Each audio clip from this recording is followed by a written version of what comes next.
Let's talk about ELDs for a minute, electronic logging devices.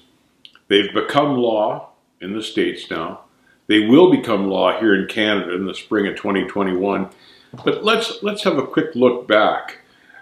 The ATA pushed for ELDs for the last 10 years, and they said they wanted them because they wanted to level the playing field between the big carriers that were kind of forced to have them and the little carriers that back then didn't need them. And the big carriers were losing drivers to the little carriers because the little carriers weren't using them, could run all sorts of hours, all sorts of miles, make all sorts of money, when the big carriers couldn't do that because they were under the thumb of the insurance companies. So the big carriers wanted the ELDs to be law for everybody, and they finally got their way like they do with most things.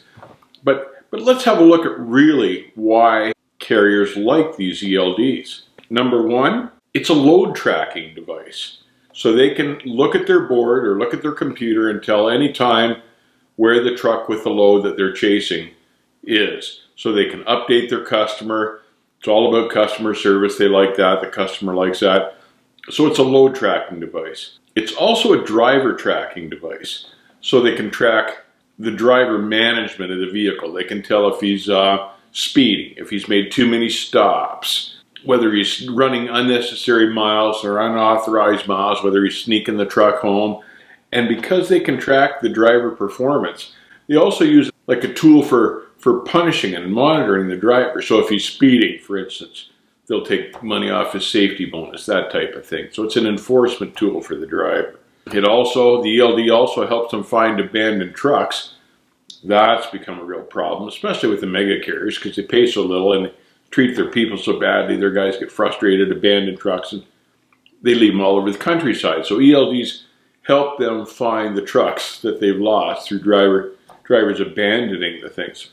They seem to be using it now as an efficiency tool, so they can monitor trucks that are stopped and sitting and waiting or parked or something like that. It helps them connect loads to trucks, which helps them make more money, and that's really what they're all about. It's always about money in the end. So it's become an efficiency tool. It's a tool to minimize the truck downtime and maximize the truck profitability. And that's why they really like these things, because it truly is all about money.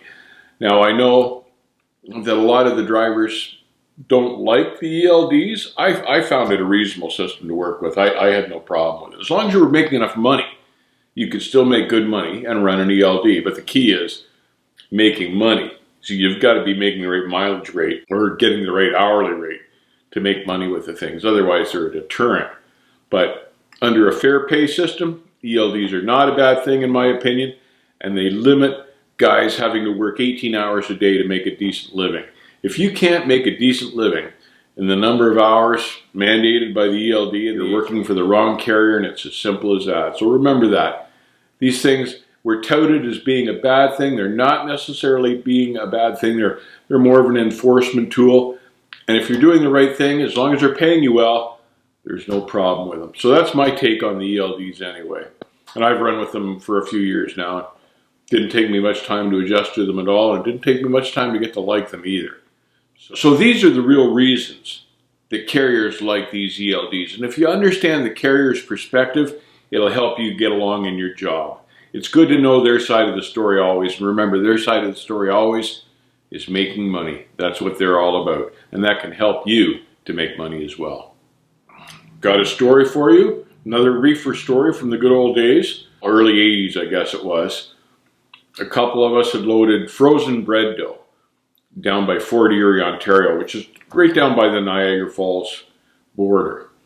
And I was going home to where I live in Northern Ontario for the weekend, and this other fellow that had loaded right beside me, I'd met him once or twice, but didn't really know him. He lived in Sudbury, so he was going home to Sudbury for the weekend.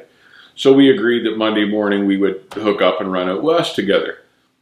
Well, Monday morning, I was to meet him at the Super Mall, what they call the Super Mall in Sudbury. So I rolled into the parking lot, and there was the strangest sight in there, and I wasn't sure what I was looking at, but it looked like a flatbed trailer with this huge loaf of bread on this flatbed trailer, little pieces of tinfoil sticking out left, right, and center. And there was a flat top on this loaf of bread. And as I got closer, it was the roof panel of a reefer sitting on top this huge loaf of bread. And I thought, what in God's green earth is this? But what had happened was this guy had left his reefer over the weekend at the mall. It was hot out. It was the summertime. Either the reefer had run out of fuel or the reefer had quit. For some reason, the reefer had stopped. And this frozen bread dough load began to expand.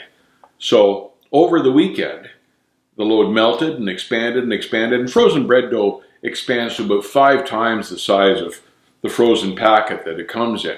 So this guy had literally baked like a 42-foot loaf of bread in the trailer over the weekend. It pushed the sides out of the trailer, pushed the front and the back walls down. All that was left was the roof. And the sides and the doors were lying on the ground in the parking lot. And this guy had made like a 42-foot loaf of bread. Well, bigger because it had expanded.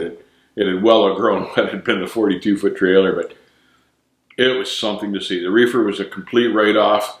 It was a tragedy. I think the guy went broke over it, frankly, to tell you the truth, because what insurance company wanted to touch that? It was a mess, but sure was something to see anyway. Biggest loaf of bread I ever saw. Take care, keep the rubber side down, and I'll see you safely on the backhaul.